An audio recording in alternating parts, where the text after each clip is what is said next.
Harrison Kenny, Martin Miles, Abraham Fitzpatrick, Francis O'Connor, Patrick Dalton, John Riley, Murieron por Mexico, Murieron por Mexico, Murieron por Mexico.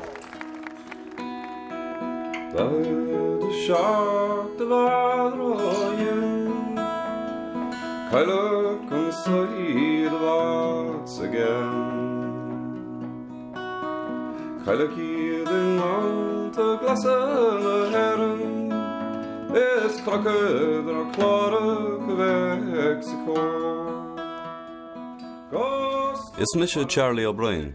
Tá scríomh áráin ó bhí mé 5 bliana déag. Go minic íon sian mo chuidára an scéalta ón star atá imithe in Arúd. Roint blianta hin chúla mé faoin na San Patricios.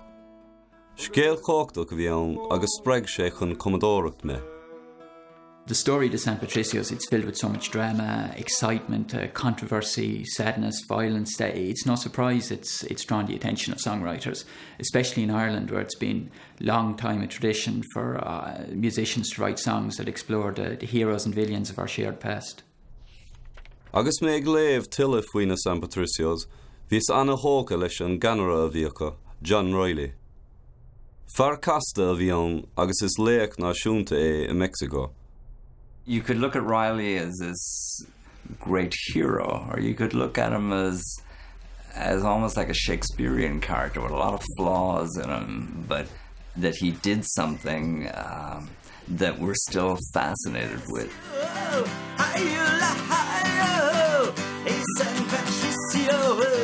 Never forget you, always remember San Patricio Brigade.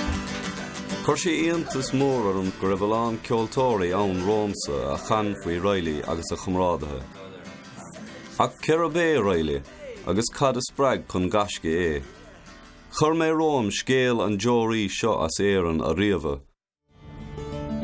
John Riley came from Galway town in the years of the Irish hunger, and he sailed away to America when the country was much younger. Ar an glacán a thugas maig I dosach, mar is ann a ceaptar go rugadh Riley. Is a régan go méid an scéal leistír don leacht chuidnachán seo I Larn Valley arróla signatúras óirí Americánach. Adventure calls and some men run, and this is their sad story. Tug a choragum páirt a ghlacha sa chomóra beag a bhíonacha an sa chuile bhlíon.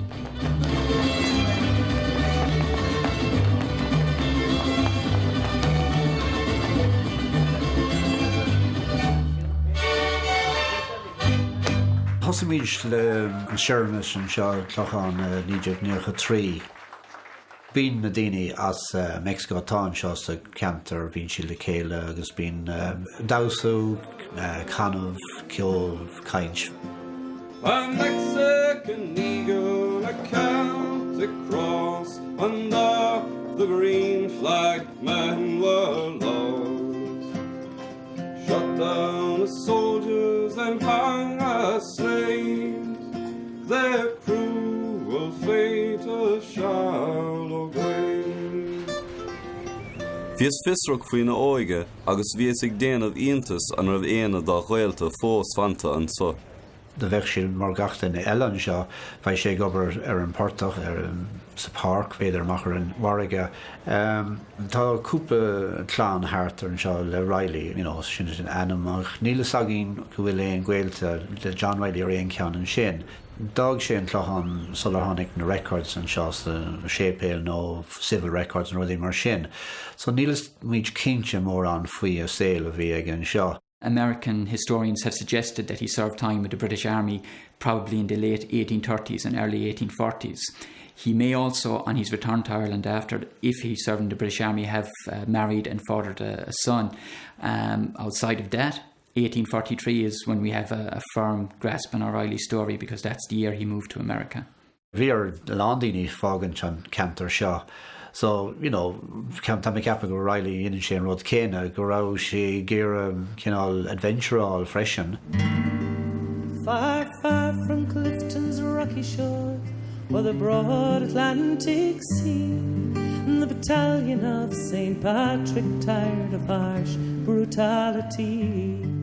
No Casmail an tór cuairt I Ganamara a bhí ag obair ar chionscail an scéal céanna. It's a photographic project that deals with landscape and why John Riley formed the battalion, why he stuck to the whole issue of being with Mexico. There's a lot of similarities in the sounds of Galway, in the sounds of Mexico. There are similarities in the landscape. The mist hangs over the mountains in Coahuila and La Angostura in the same way that it hangs over the Connemara Mountains here. Bhí an léag seo tar éis dul a bhaim go mór orm. Bhí dúla gom a gcónaí Mexico é cháil, agus chun teacht ar chrí lár an scéal bhí orm teacht an sa. Is an sa a bhar an Éireacht Riley sa lá atá in Uvam.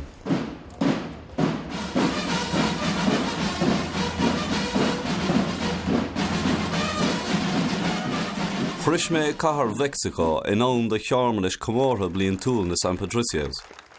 Nocht de lecht chuomhnachán an sogáibh I 1959, agus déantar an comóra seo I mí manor chuile bhliain ó hin. Míonaí starí átúil Carlos Meyer gur bodíad anamchan a bhar 7 héanacha ar gabh arm na Stát Aontaithe I gath deire na San Patricios. Comandante John Riley. Go tráthúil, I mbliana tá ambassador na Héireann le lecht chuomhnachán eile a nochta, Dalamh Rád de John Riley. Yesterday, Rawa Anamadish.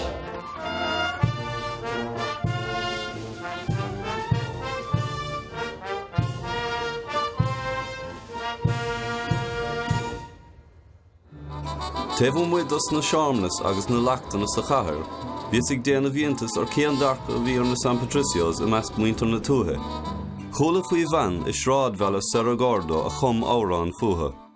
Les canto con sentimiento este canto que yo inicio de esta terrible tragedia del Batallón San Patricio. Eran hombres muy valientes, pero de buen corazón, por defender sus derechos y por defender sus gentes, se unieron al batallón. Siempre los recordaremos, quedaron en nuestra historia. Nunca los olvidaremos, que Dios los tenga en su gloria. Gracias. Vector Romsa ar éanos, gúil na San Patricios fós bio I méal na níine. Ach cad a thug fearr as Connemara ar an dros fada a chríochnaigh le clú agus cáil I Mexico sna 1840. He arrived in the US sometime in late 1843, where he found himself working with an Irish businessman named Charles O'Malley in Michigan. O'Malley later recalled that he was the kind of guy that was more accustomed to giving orders rather than taking them. I mí manor 1845, Cuaig Riley ar thór actra a ríis. Dag sé a fust agus cuaig sé isteach in arm Verica. Ní fada bhí sé ann nuair a cur síos go Texas gar de cheorann Mexico. Bhí fórsaí Mexico a gampa a bhrúach haul an Rio Grande. Bhí siad ag olabhúil a trid in éad an onra Americánach. Ní rabám waithí seo le bheith I de chatlachach in arm Verica. When you're dealing with history, you have to put yourself back in the situation as it was at the time. And America wasn't a good place for Catholics at the time, or for Irish that were just hated. So you rebel against it. At that time, Catholic immigrants to the United States had to contend with a severe form of prejudice known as nativism. This was a popular movement of people who termed themselves native-born Americans. Nativism manifested itself in printed propaganda, public demonstrations, and even large-scale attacks on the Irish in Philadelphia. Madan Downey go on, rinne Riley kinne gomioch chunker alvúrige an scéal. Chréig sé an campa Americanach agus thrasnig sé an Rio Grande go dtí Mexico Catholicach.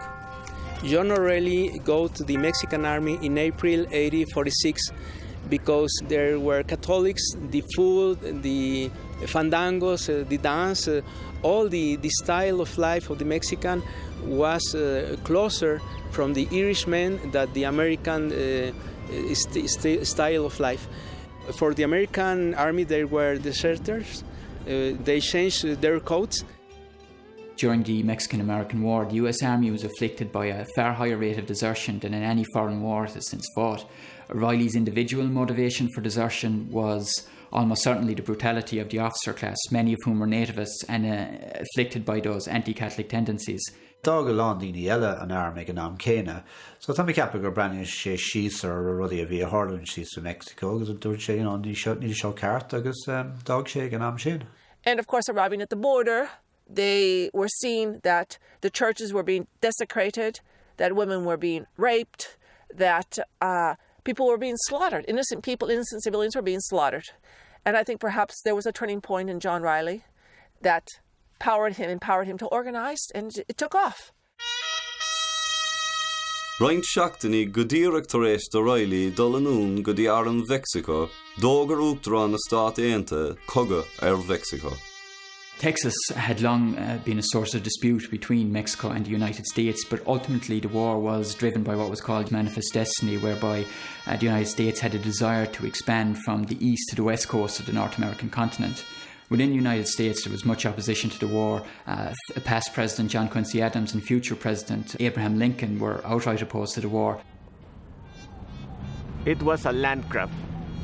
The slave states needs more territory for the slaves, and Mexico lost about 50% of the territory, about 2 million kilometers of the territory. It means the California state, part of Colorado, Utah, all New Mexico, Arizona, and part of Texas. How we fought the invader and held him at bay at the Battle of San Angelo, Barnaby State. Through the war, the San Patricios fought at the battles of Monterrey, Buena Vista, known to the Mexicans as Angostura, Cerro Gordo, and at the San Patricios' last battle at Churubusco. The battalion itself was made up of about 50% Irish, about a third Germans, a host of other nationalities. The commander was nominally a Mexican officer called Francisco Moreno, but he was the commander in name only. The instigator and true commander of the battalion was John Riley. Éanad artaléire agrathe a bhí na San Patricios an ish. Rid siad faoi bheirige glas a dógar a núchas go bródúil. Tá cúpla leabhar scríbte le versions difriocht ar gach ceann an cad a bhí ar an brat a bhí ag na San Patricios. Thugmid an ceann seo leis an cláirseach agus leis na seamróga agus tá trí cín atá agin. Tá an ceann seo bíonn sé agin gach bliain an Shermish, agus tá ceann le Uachtarán na Héireann, agus tá ceann Mexico ag Uachtarán na Mexico freisin. One of the things I noticed when they were fighting the U.S. Army, they were really trying all the time to kill the officers. It wasn't that they were so much against the men that they'd served with, but they hated this know-nothing nativist class. They received a string of commendations from General Santa Anna, who was both the Commander-in-Chief of the Mexican Army and President of the country at the time. That was one factor in the enhanced reputation of the San Patricios amongst the Mexican people and the Mexican Army. Ach, ní raibh fórsaí Mexico buachach in éon ceann das na chathanna sin.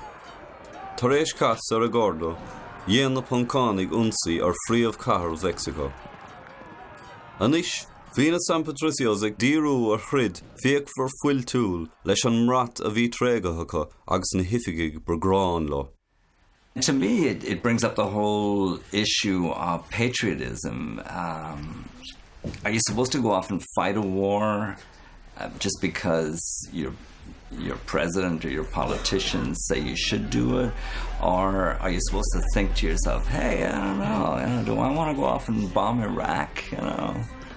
Maybe not.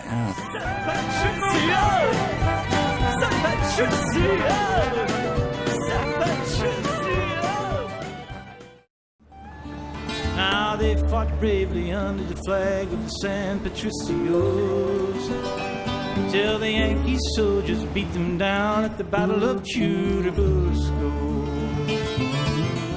Ba an sa ag clochar Churubusco ar imil chahar Mexico a chrid John Riley an cha dernach ige sa chugga. Museum atá an isang agus San Patricio an tanam atá an blaza ó sa cór amach.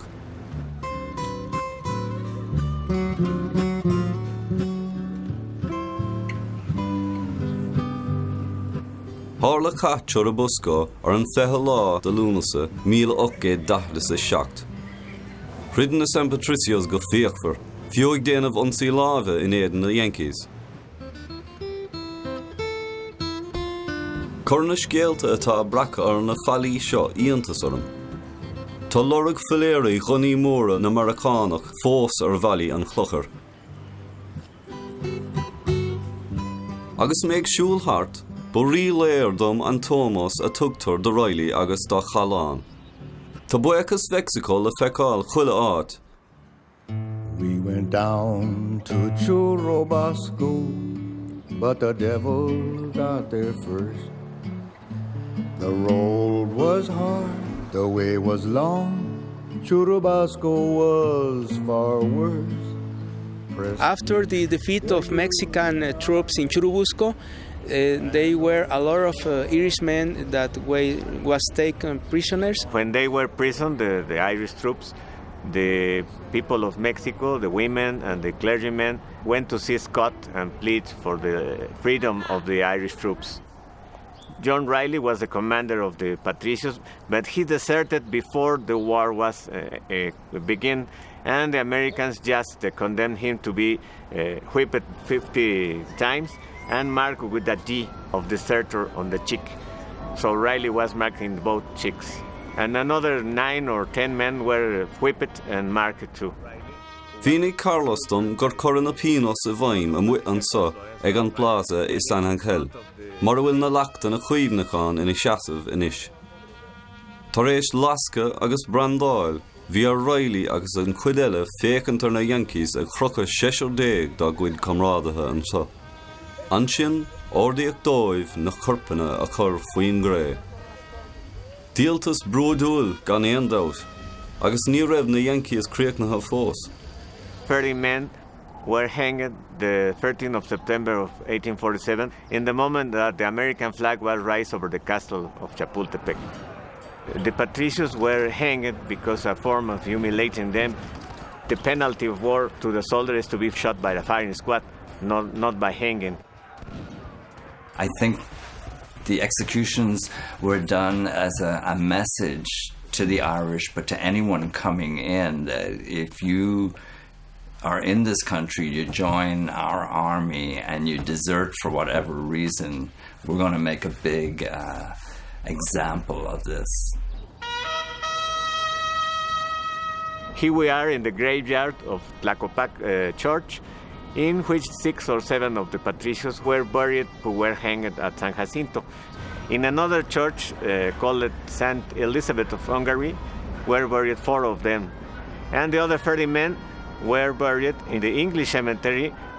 Ironically, close to the English cemetery is the American cemetery, in which are buried 750 men known just by God, who died in the Mexico City campaign. Hastig uim all amach, cad a harla de Riley, tar éis an chugga, nor a squeal na American ag sére. San Patricio, where did you go? The green fields of Ireland or down to Mexico? Where does your spirit... Pógus an bus go dtí Chathair Fort, Veracruz. Lútar Veracruz go minic, nor a déantar trácht, Madeline or hit amach de John Riley. What happened with John Riley after the war? Nobody knows. Some historians said that the Mexican government gave him a territory in Mexico, in the center of Mexico, and he lives there until he died. Other historians think that they go to Veracruz because he wants to go to Galway and Ireland, but they think that he maybe died in Veracruz because there was an epidemic of cholera. Tá scéal amach an sin gur bhí ban agus páiste ag an seo sa chlocháin agus gur rá sé Veracruz agus bhí sé gur teachta rais go éireann ach fuair sé bás an sin 8 ach níl sagin faoi sin díreach. Chuig méid spástóracht hartar sean dún San Juan Uya sa chuin, sumbal de chrógacht Mexico in éidean an Sahori. Is sa tean cahar uvrach seo atá an túris dhearnach de Riley, nuair a dag sé arm Mexico i mí lúnasa 1850. Níl tasc ná túris gur in dhéag sin, fága ag na seancathe agus na háránathe an chabdal dhearra dá chéal a scríomh. Now John Riley stands and he drinks alone at a bar in Veracruz. And he wonders if it matters much if you win or if you lose. Ach roinnt blianta hin, scríomh starí Americánach Robert Ryle Miller gur tháinig sé ar chúris bháis Riley an sa I Veracruz. Darla Miller fór Riley bás ag dar a lúnasa 1850 agus cura sa relic generálta. Thug mé cuairt ar phríomh relic na Charach agus labhair mé leis an riarthóir Clement. Ach seo relic níos nua, agus ní lún na tuairiscí éon cheó faoin sean relic generálta nach bhfuil riondí fácha.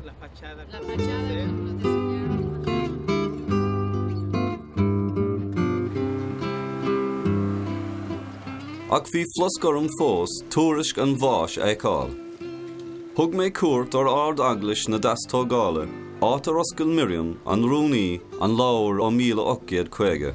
En la heroica ciudad de Veracruz, en 31 agosto de 1850, yo, don Ignacio José Jiménez, di sepultura cristiana en el cementerio general al cuerpo de Juan Riley, de 45 años de edad, natural de Irlanda. Murió de resultas de embriaguez, sin sacramentos, y lo firmé.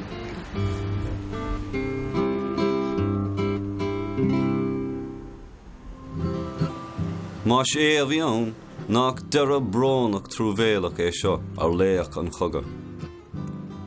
Anis, na blianta fada in dhéag sin, is íonta clum gur mór ag daoine Riley agus a chumrádathe.